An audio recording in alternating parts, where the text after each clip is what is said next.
Did you come in a sneaky route, Lil? Did you come in a sneaky route? Didn't fancy coming in the gate today? No? Didn't fancy it?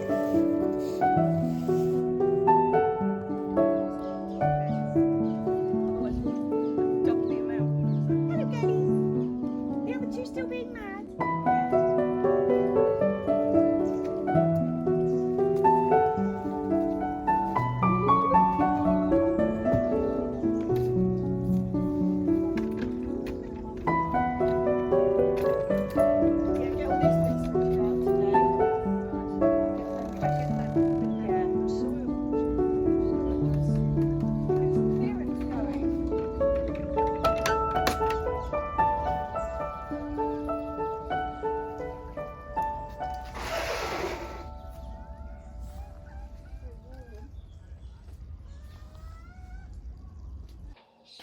Oh, it is a grey, wet day.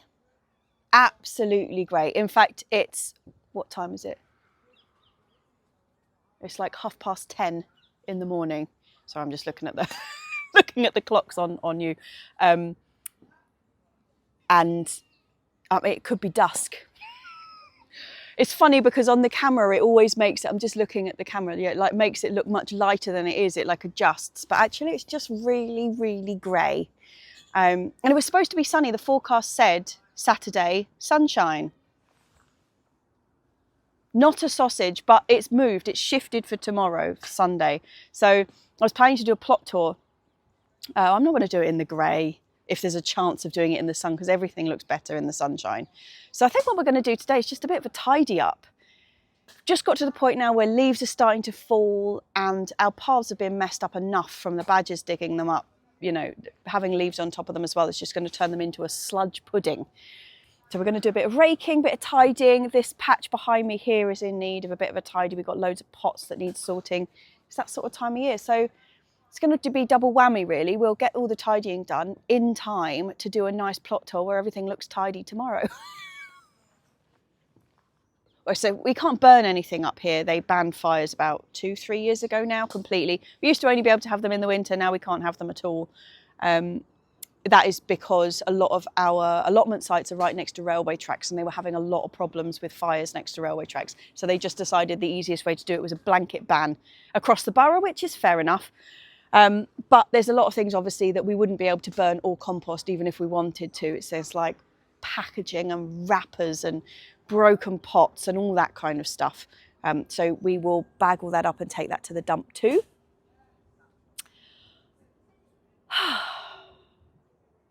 Yeah, I think it is a day of soggy clearing.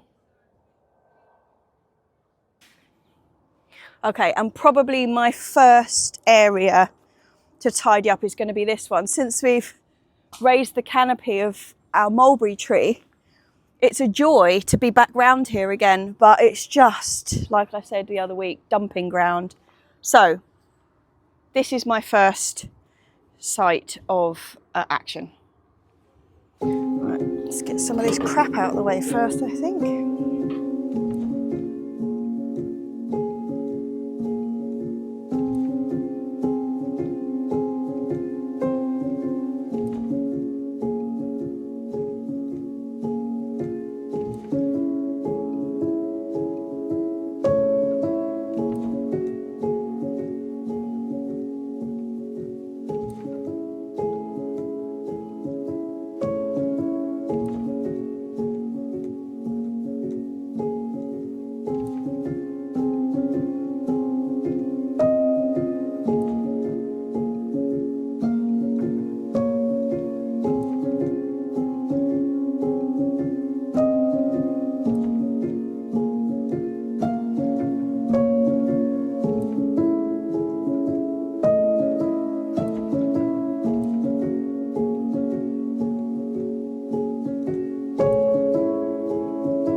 What we got?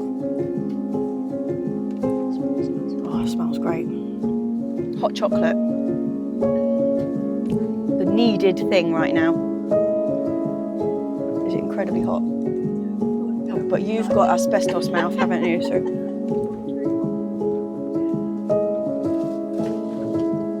Mum can basically drink water straight out of the kettle, you know, just like tip the nozzle down her throat. It doesn't seem to affect her.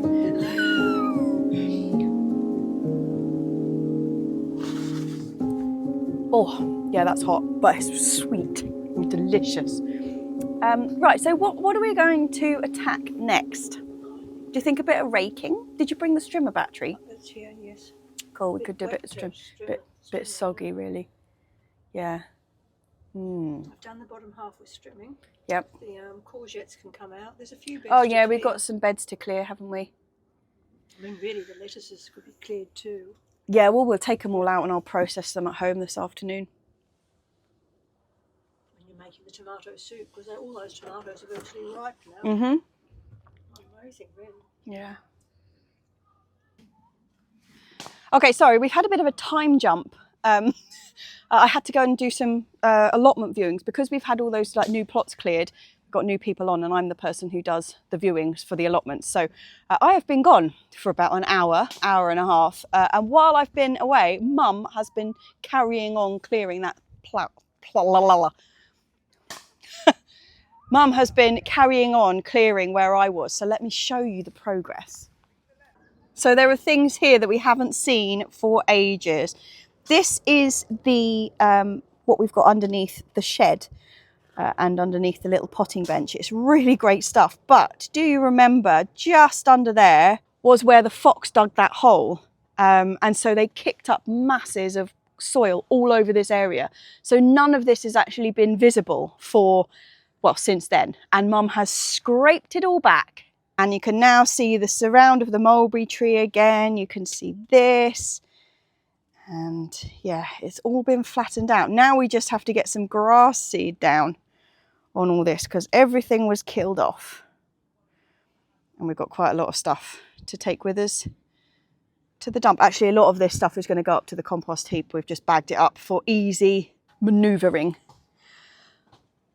I was really hoping the sun was going to come out there. It's just, can you tell that it's brighter? I don't know whether the phone's compensating for the light that you can't tell, but it's a lot brighter than it was this morning. And I was thinking the sun might come out and then we could do our little bit of a plot tour this afternoon, but I don't think it's going to happen. Don't think it's going to happen. But before we do head off, there's a couple of bits that I want to definitely get done, and that is the courgettes need to be cleared and we need to pick some pak choi and komatsuna. Okay, the courgette bed has finally come to an end. I've been holding out on them because, like, I'll show you at the end of that courgette over there, it does look like something's happening, but this one, which was our yellow courgette, this had a decent looking courgette on it up until a couple of days ago. You know, it wasn't huge, but it was about this sort of size, looked really lovely. It was hollow and rock hard, which is just telling me that basically the season is over and I'm being not even optimistic. I'm just fooling myself into thinking I'm getting more courgettes. This one obviously completely gone, but these two over here, I mean, that one's gone, but this one looks like it's still doing something. But if that yellow courgette's anything to go by, whatever we get just isn't going to be worth it. So that one is coming out too. I'll dump these, chop these up and dump them in the compost bin. And then this bed is going to be manured and left over winter. I am umming and ahhing about whether I want to field bean it. But let me show you what's happened to the bed we field beaned. Was it last week or the week before? Let me just take all of these up to the compost heap.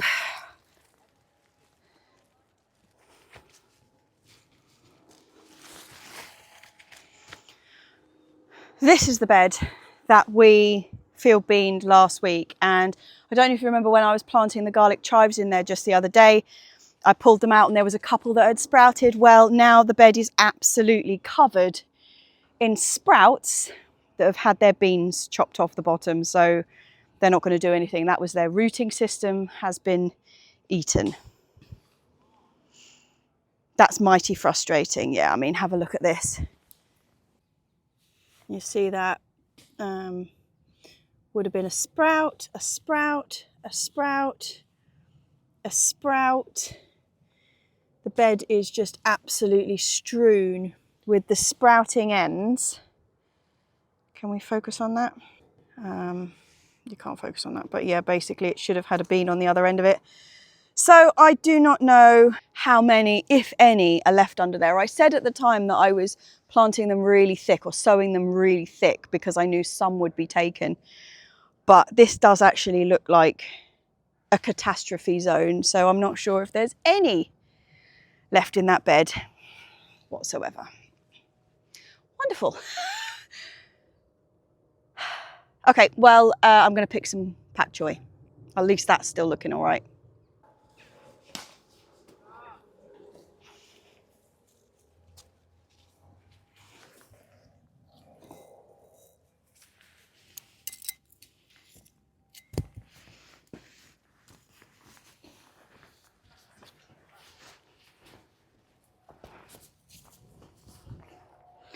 Okay, so we want pak choi and komatsuna. So the komatsuna is a, you know, pick and come again leaf type thing.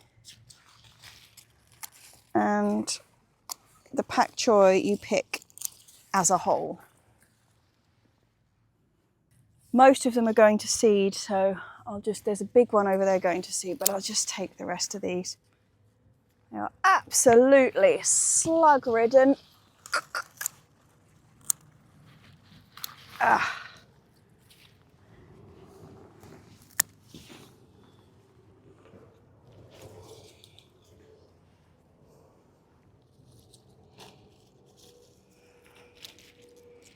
Do I want that one or will I leave it?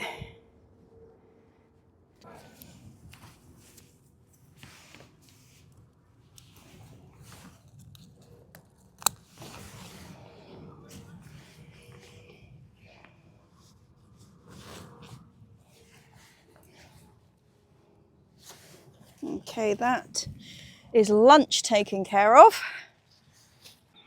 Look at this. I don't know if you can see this from where you are, but I can't find the snips. Just one of those things, you know, you lose them for a bit, they'll they'll turn up. But what am I using? I'm using kids' safety scissors. You know, the really useless ones that you get in like primary school. Brilliant. Brilliant, Jessie. Something else that I'm going to pick actually are all of the lettuces that we've had growing under this Enviromesh box. The Webs Wonderful have been absolutely brilliant and the lob joints have all bolted. But they're getting to the point now where they're just looking really sad. They are very heavily slugged, whereas actually up until this point they've been okay. And actually, oh, this one's just started to go at the top, but these are still gorgeous, tight little heads. Obviously, we've lost a lot of the outside leaves, which up until this point, they've been pretty perfect, but they've still got nice little tight centres. These, on the other hand, little lettuce towers. I'm going to take the whole lot. I'll probably make lettuce soup out of them if they're not too bitter. And these I will process and bag up, and we will munch our way through it in the next couple of days. Come on, safety scissors. You can do it.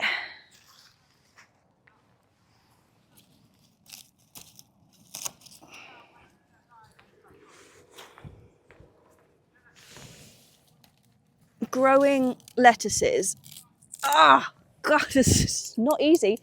Growing lettuces under this box has been a revelation. They've grown magnificently, absolutely magnificently.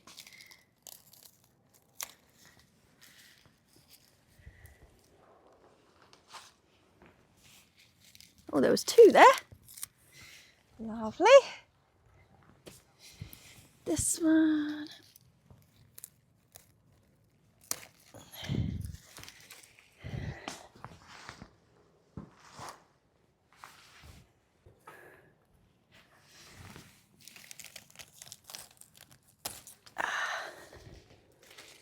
These are gonna need some washing.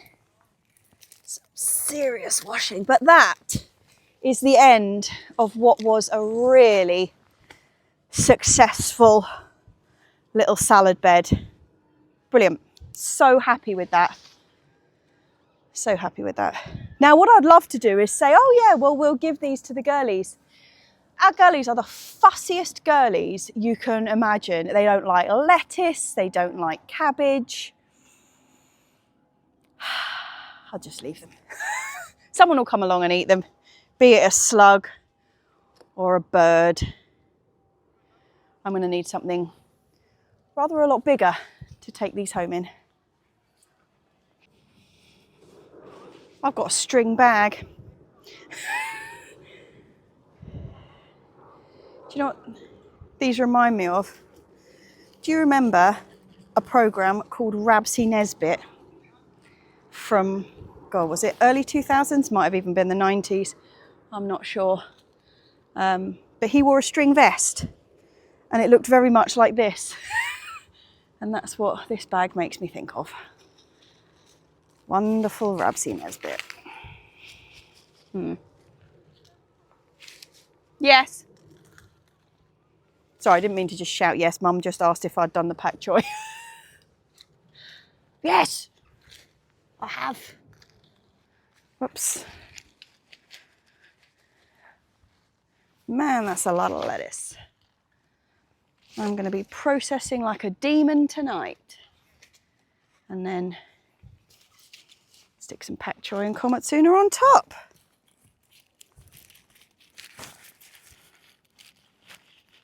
Look at that. Glorious. Okay, well, I have checked the weather forecast and it still says we've got sunshine happening tomorrow, particularly in the morning. So I think, chickens are shouting again. I think what I'm going to do is pack up here now and head off, go and have some lunch. I've got some drawings I need to do for somebody, so I'll get that done this afternoon. Freeing up Sunday morning, we'll be back up here, we'll do a plot tour. There's things to pick, but I don't want to pick them until the plot tour has happened. It's like we've got a chilli, and there's a bit of broccoli and things like that. So we're going to hold off picking them until I've actually shown you that they're there, you know, because if I don't show you, it never happened. Righty ho, I'm going to pack up, put the girlies away, and yeah, see you in the morning.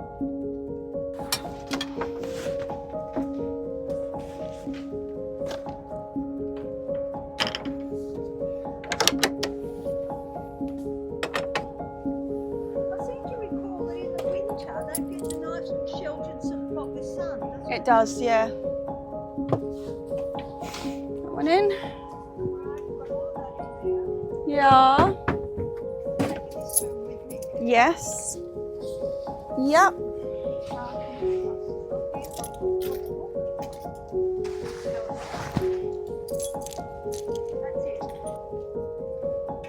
Ready?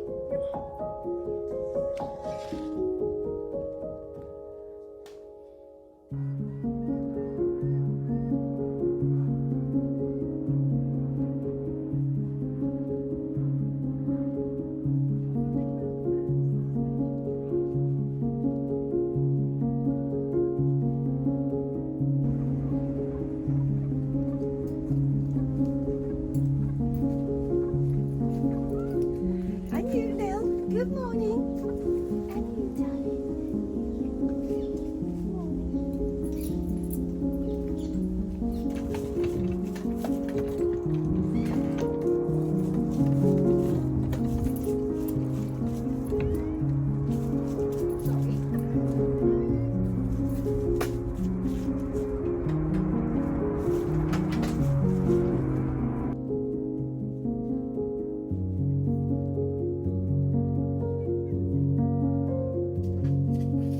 Well, you may notice that it is not gloriously sunny, as promised. And what I'd like to say is that the forecasters got it completely wrong. They've ruined it, but actually yesterday was Sunday and it was beautiful. It was sunny all day long. However, I didn't see any of it because I wasted my day being hungover. The whole day. And it was a really unfair hangover as well. I mean, I'm just going to throw it out there that I really didn't drink that much. I just got the hangover rather than the drinking bit. I don't know. Sometimes that happens. I think it's as you get older. I had an old hangover yesterday and just felt very sorry for myself. So what I do, I lay in bed and I watched Independence Day, Men in Black 4, Venom 2. Yeah, it was quite an alien themed day, but no allotment. And so we've missed the beautiful sunshine, but at least it's not raining. It's not raining, so we're going to do the plot tour anyway. I'm just thinking about which end we should start. Maybe we should start from the front gate this time. Normally I start from the shed, but I think we'll start at the other end. The top end of the plot. First bed you come to is the one that I've already shown you this week, which is where all of the field beans have just had their bums nipped off. So it's now just a strewn mass of broken tips of field beans. So I'm not sure whether I'm going to re-sow and then cover the bed or what I'm going to do with that, but at the moment I'm just leaving it as is. The garlic chives that I planted the other day, looking fine. And the winter savoury is coming back, aren't you? Yes, you are. And the fig tree, you can see we've got so many little figs coming, but I just don't think the majority of them are going to get anywhere. Some of them are, and we have actually been eating a few over the last couple of days. You know, some of them, when they're this size, like this second flush, so we had the first flush earlier in the year, sometimes you get a second flush, and luckily this is one of those years. But if we'd had a proper summer, these all would have made it to, you know, like proper fig eating, whereas we've just got a couple of these really tiny ones. Oh, that's good. I was just about to show you this one, but you know, it's been eaten just like everything else has been. Even the tiny ones that aren't perfect. I think it's squirrels actually go for the figs, or parakeets, one or t'other. But yeah, you can see it's looking very autumnal. These will all be scooped up this week and we will get them into the leaf mould bin. Actually, I've got a lot to dig out of that leaf mould bin. We still have last year's leaf mould in here. Obviously it's sunk right down now, but it is looking really good. So we'll dig that out and get that onto the beds. Sorry, back round this way. So the demise of the apricot tree is complete. It's completely gone. But can you see this? It is being chewed, or the bark is all being chewed off it at the moment, and I haven't seen the culprit. I do not know who's doing it. Just feels like it's adding insult to injury actually after having lost the tree. But underneath is looking super pretty. The nerines are fantastic this year. Don't know what it is about this year, but they are looking brilliant. Across the whole plot, we've got loads of them, and they just seem just that little bit more vibrant this year. And a pretty pink rose. It's looking very pretty in this corner actually, despite obviously the death. And the rhubarb survived. I reckon we might actually get some of this next year. We obviously left it this year just, you know, to establish itself, but it's looking pretty good.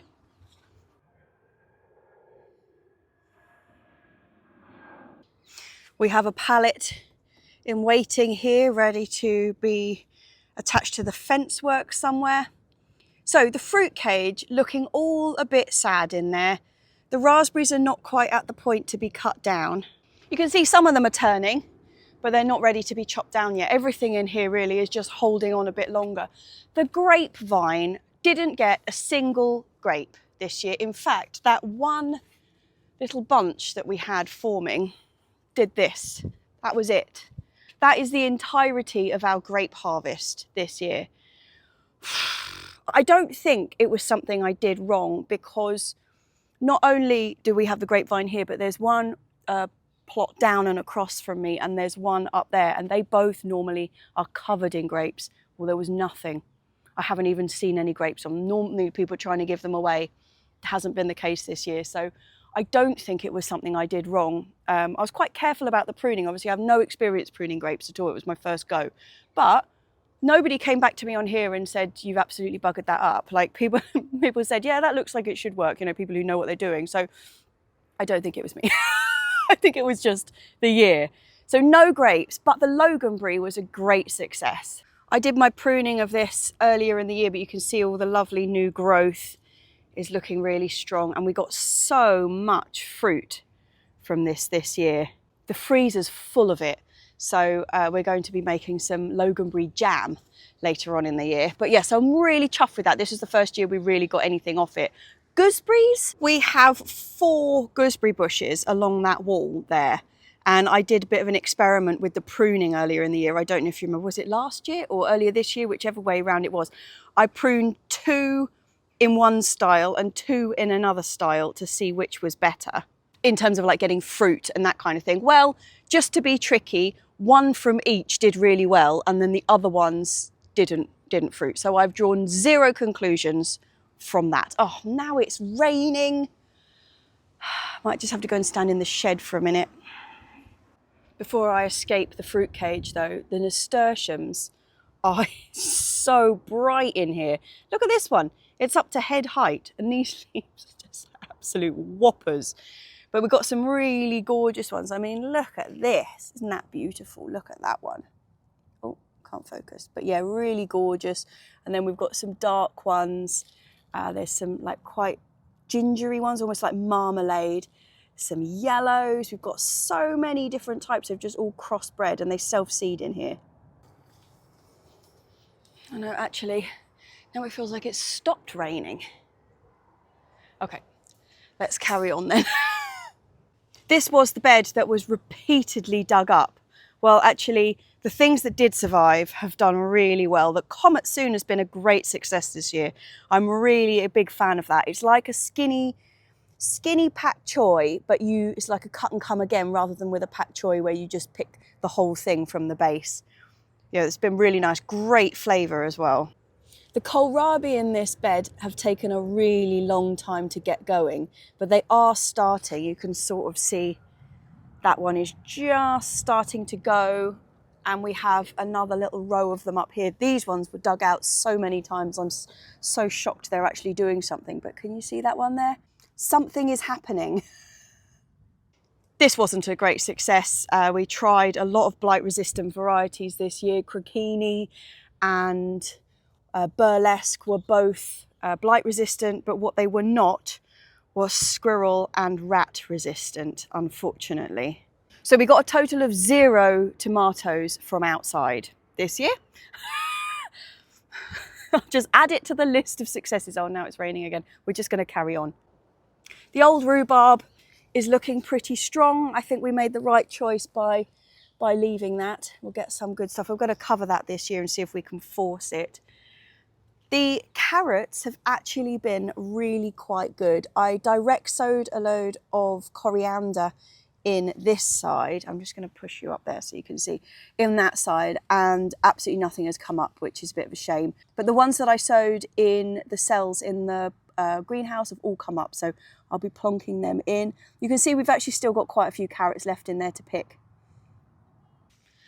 The Jerusalem artichokes have done really well this year. They're really super strong.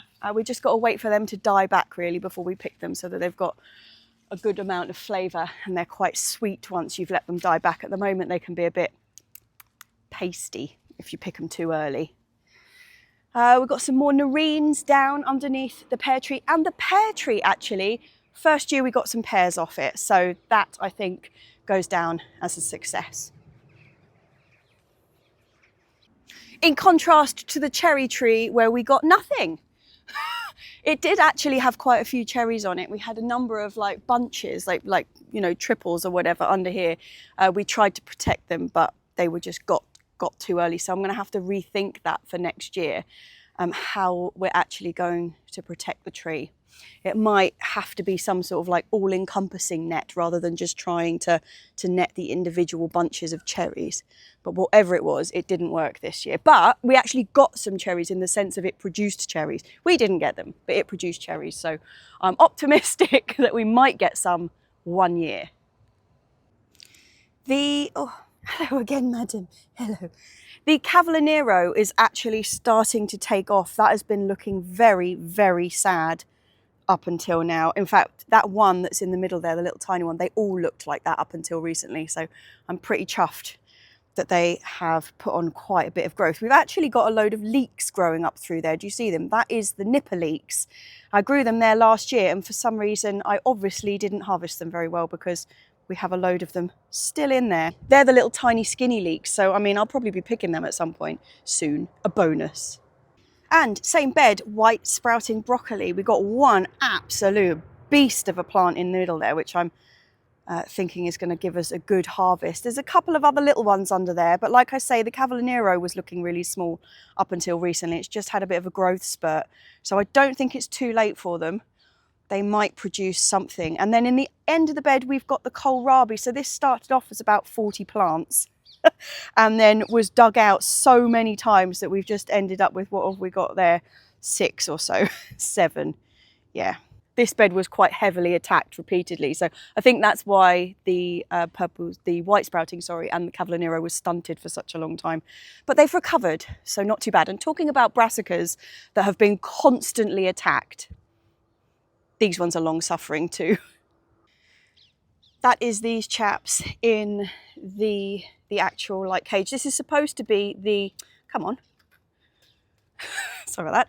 This is supposed to be the perennial brassica bed, but we were a bit lacking in perennial brassicas this year, apart from that one there, which is the Taunton Dean kale. That's the one with the purple stems. But look at this. We've got some really good looking broccoli here, ready to go. In fact, I might pick that now.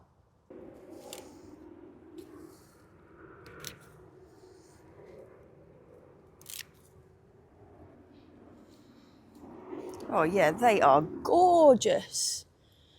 And we've got lots of little sprouts coming as well all over the place. I'm really chuffed with that. Like I was saying, these guys have had such a time of it. I can't even remember how many times they've been dug out and replanted. But yeah, look at this. That is some pretty decent broccoli. Just dust the whitefly off it. But yeah, loads and loads of sprouts coming. You can see they're just kind of dotting everywhere. I mean, originally these were all in nice lines, in rows of what kind of varieties they were, but they've all got mixed up because they were dug out so many times and just replanted where we could get them in. These are the Brussels sprouts at this end, and actually they are not going to be huge, but we might get something. I mean, considering brassicas hate having their roots disturbed so much, you know, they don't even like rocking in the soil. That can really put them off, considering how much they hate it and how much these have been disturbed. I'm well impressed that we're getting anything out of them. And we have more brassicas in the end of this bed. This is actually purple sprouting broccoli. They are looking brilliant since we got this cover on. This cover works just fantastically. Yes, we've got purple sprouting broccoli up there. Then we've got fennel, which is actually looking like it's going to bulb, which is well exciting because we grow it every year, and I'd say probably 1 in 5 years we get a really nice bulb out of it, but this is looking like one of those years. And the minutina, which has been phenomenal, and I'm loving it. That's growing really brilliantly. I'm chuffed with that. And then we've got some endive in the end, which is going to be a winter lettuce, so we'll have that in the ground all over winter, just pick and come again. And there's a rogue turnip. Over here is the bed where I took out the lettuces from day before yesterday, so that bed's just basically ready to be mulched and cleared. This one we've got a couple more, oh there's my broccoli, I mustn't forget that. We've got a couple more Cavallonero in here, but they are not looking as good as those ones over there. One of them's all right, the rest are pretty poor. We have a little collection of sort of perennial stuff at this other end of the bed. The feverfew that I was very kindly given earlier this year is looking brilliant. I mean, it's got a bit attacked by things, but it's looking really good. That one little artichoke is coming along fine. This was the fennel seed that Mum took the other day, and then the garlic chives, which I'm just waiting to find a spot to put all the self-seeded ones in. We had courgettes in here up until 2 days ago when I whipped them out. That's ready for mulching. We've got a couple of things to save. There's a couple of nice little self-seeded rockets, and we have lettuces at the end. They have just been protected by this little cloche, and they're looking really lovely and soft and tender. We've got 2 of the webs wonderful just at the end here, and the rest of them are lob joints, but they haven't formed a really dense centre like normal because they've just been sort of under here and a bit squashed. But they are good for eating. Parsley still going strong under here. We've got the Italian flat leaf and also my favourite one, the Lucette, which is that really dense curly one. There are more Cavallonero struggling away in here, but these are much younger plants. I only just put these in, so I'm hoping they are going to take off. And these fine chaps at this end are the Minestra. Fingers crossed for another fantastic Minestra season. The young asparagus bed is just starting to turn that beautiful golden colour. We got some here with berries on, which is just so sweet. Really nice. This was our first year of really having a proper pick at this bed, and the spears were fantastic. There is also a tromboncino. I know I said I wasn't going to leave one to go as a winter squash, but it just got away from me. So we have one. It's not ready yet though. It's still quite soft. Beans also, all of this, they're all completely over. All I have to do is remove them from the netting. And actually this string netting, you know, this it was a bit of an experiment this year. I think it's worked brilliantly, and okay, it hasn't survived a winter yet, but it has survived a very wet summer and the string is still really strong. Please excuse the weeds in this bed.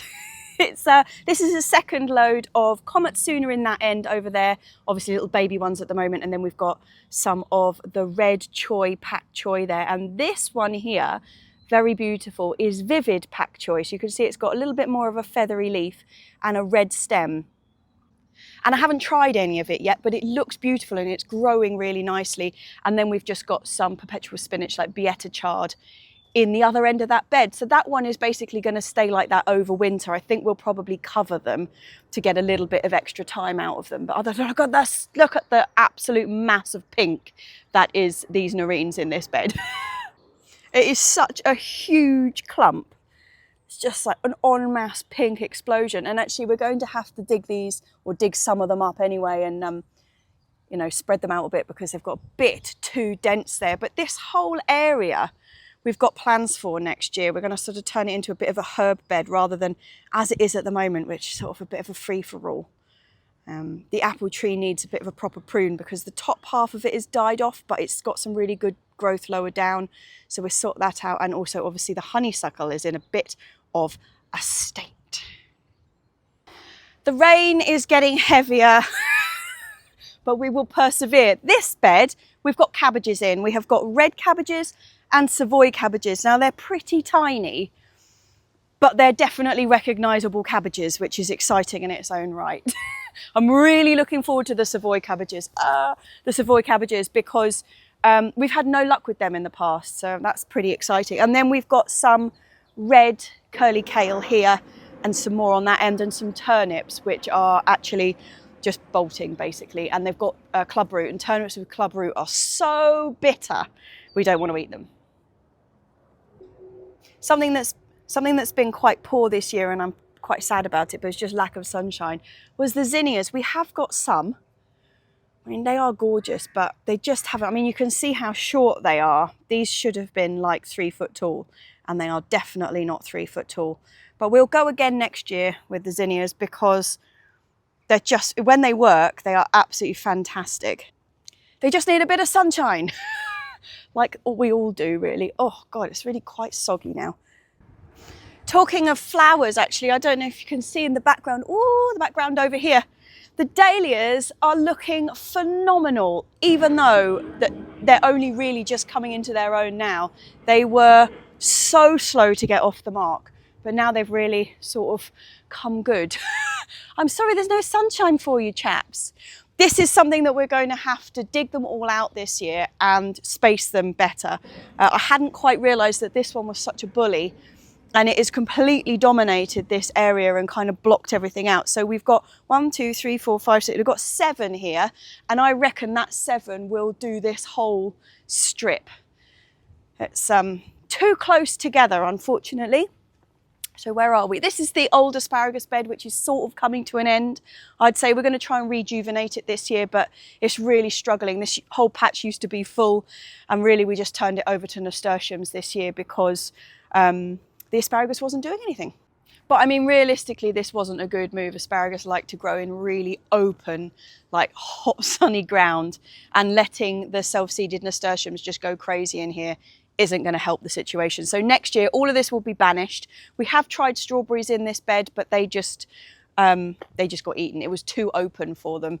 We need to cover strawberries, and then you can't cover when there's bits of asparagus coming up through. So that also didn't work.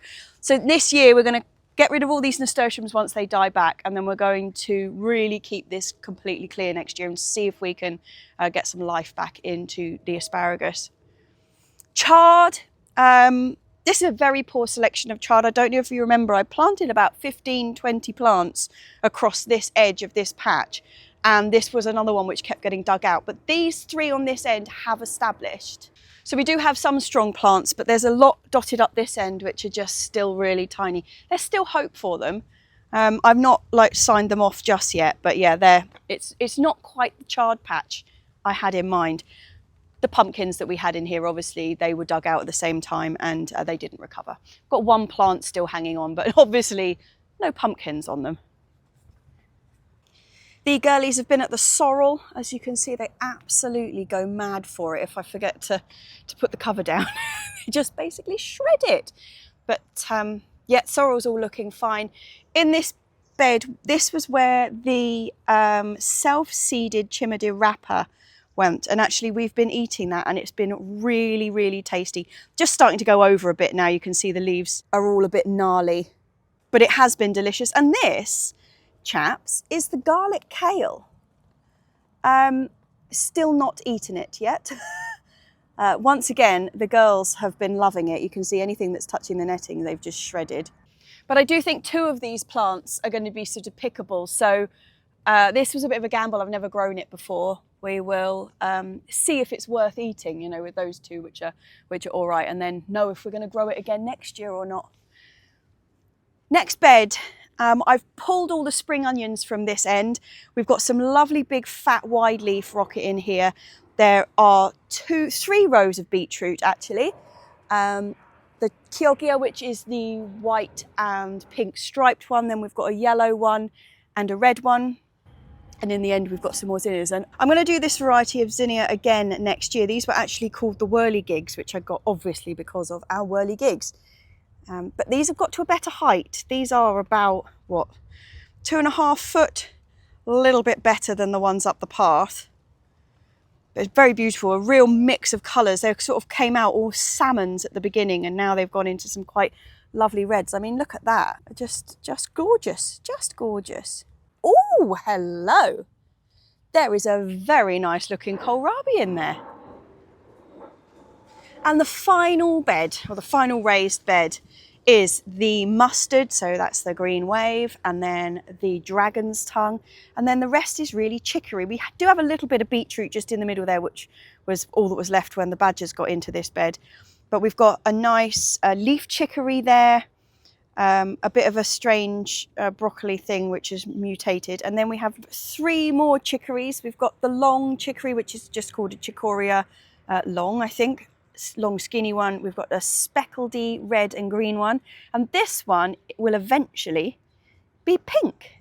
So that is all of the raised beds. We've gone all the way up. Well, I would show you the bit that we tidied the other day, and then let's have a look in the greenhouse. So yeah, this is looking quite dramatically different, what with having the bottom off the mulberry tree, and the pots have all been sorted.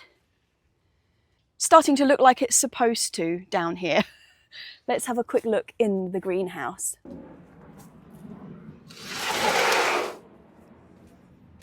At least it's dry in here. A couple of tomatoes still to pick in here. The sweet potato is starting to die off, so we may be in the market for another sweet potato, well, a sweet potato reveal, if there's anything to reveal under there. This gorgeousness, big fat aubergine coming along really nicely. I haven't picked any of those white ones that we found under here, but I think today might be the day. They're looking really nice. And some chilies are just taking on some colour. I know that doesn't look like a lot, but there is that red one down there, which I'm going to pick today. And if you can just see in that far corner, there is a boot jolokia. It is ready and I will pick it, but whether I'm brave enough to eat it is another thing entirely. But we've got loads of good looking peppers in here actually. These ones are coming along fantastically. I mean, they look great and we've been eating loads of them, so I'm quite happy with that. And look, at last, these guys are going red. It's very pleasing. But yeah, look, let me show you this boot jalokia. That is the danger one. Oh, yeah. Scary stuff. But you can look how many we've got on there. Absolutely tons. It's just, I just don't think they're going to go red, which is a bit of a shame. This one down here is also covered, but they're supposed to go orange and then red, and nothing is happening just yet, but there's plenty on there. Yeah, loads and loads and loads. And then this one we're going to pick today. Can I do it with my fingers? Yes, I can. Woohoo! We finally have a red chilli. Did it take long enough? There's stuff in here actually that still needs to go out. We've got a load of rocket.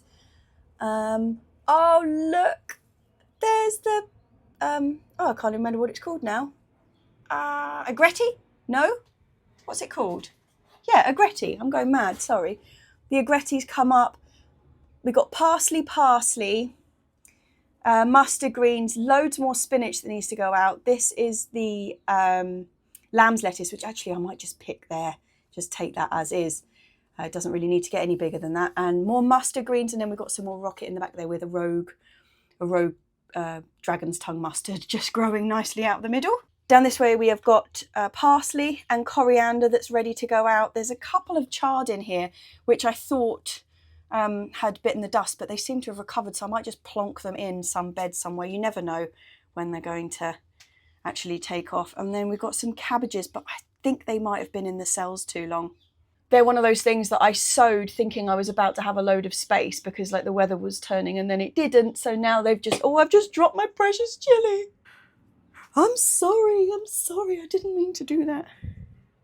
Forgive me. Yeah, basically that's where we are, chaps. I haven't gone to have a look in the polytunnel, but I suspect it's just really damp and mouldy in there. Mum said that we need to take the tomatoes out. She was up here yesterday in the beautiful sunshine, and she said it's got really like damp in there. But I think that's going to be a challenge for probably tomorrow. We've actually got a load of exciting things coming up next week. We've got quite a lot of work to do in the chicken house. They've got a new nesting box coming because that one has just finally fallen apart. I mean, it's still fine, it's still safe, but we needed a replacement. Now we've got 5. We thought we'd go up a size, even though that one is like ample. They do all sit in there quite nicely, remembering that they are teeny tiny chickens. But we just thought, well, we'll go bigger. We'll go bigger. So the girlies are going to get a new house. And I think I'm actually going to beat a hasty retreat. It is Monday, as I said, and this video is supposed to be coming out this afternoon for my spectacular Patreons. I'm going to go home and probably cheers you with a cup of tea, because after my yesterday experience, I don't really feel like a beer or a glass of wine, to be honest. So I'll go home, make a cup of tea, dry off, and I will see you back home. Hey Lil, it's all a bit soggy, isn't it, madam? It's all a bit soggy. Do you not want to go and sit in the shed? Do you not fancy sitting in the shed? It's dry.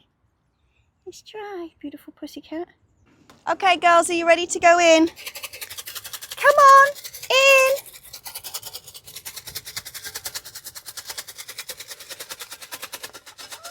Where's the other 2? Are they already inside? Yeah, they're already inside. They didn't like the rain, did they? They didn't like the rain. Didn't even bring a coat with me. What was I thinking?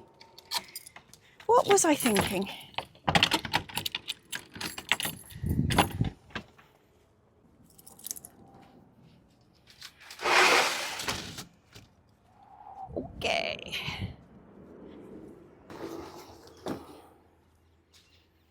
Do you know what? It feels wrong to not just finish the whole tour. Let's just have a quick look what's going on in the greenhouse, in the polytunnel, sorry. That just feels like an unfinished job. Doesn't matter how much I want to go home and get out of the rain. We haven't finished, have we? Let's have a look what's going on here. I haven't looked in here for a couple of days, and like I said, Mum said it was really mouldy. So it might be in a bit of a state. Oh, it's fine. She was wildly exaggerating. It's all right. I mean, things are looking very sad. You know, it's got to that time of year. But everything looks all right. I mean, all the stuff that we've planted is looking good. That's the lamb's lettuce and the dragon's tongue mustard in the corner there. The basil's all still going fine. Sorry, please excuse my pole.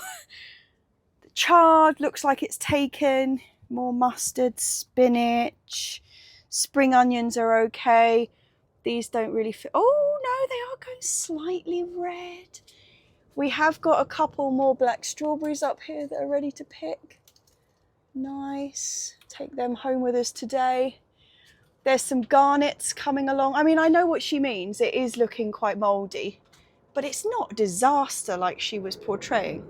These are the sartreaults, not turning yet. But I tell you what, I think tomorrow when we're up here doing the chicken stuff, I will just strip this out. I mean, the tomatoes are done. It's that time of year. They're not going to do anything from now. And there's some on there that still have the potential to ripen at home. So yeah, okay, well, it's not that bad in here. It's not that bad. I thought I was cheating you out of seeing the real dirty behind the scenes stuff of it all just being doom and gloom. But actually, it's fine.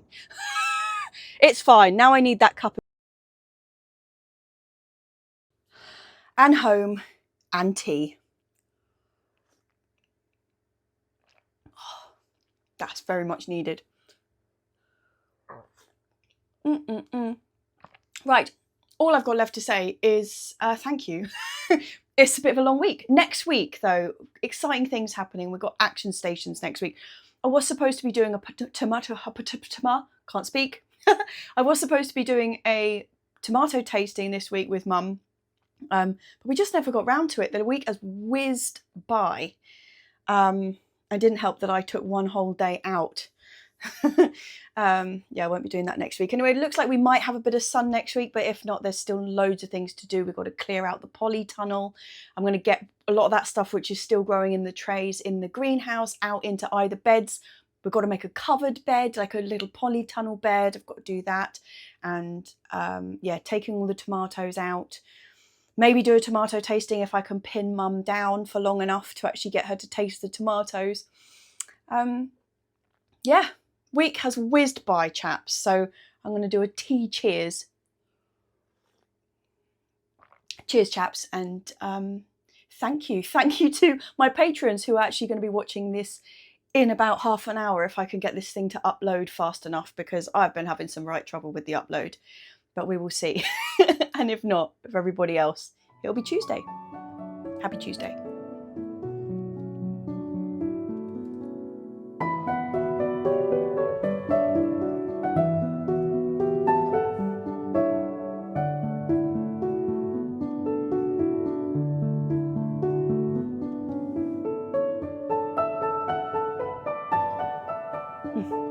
I put sugar in that for some reason. I don't know why. I never have sugar in my tea. Must have been just being cold and wet.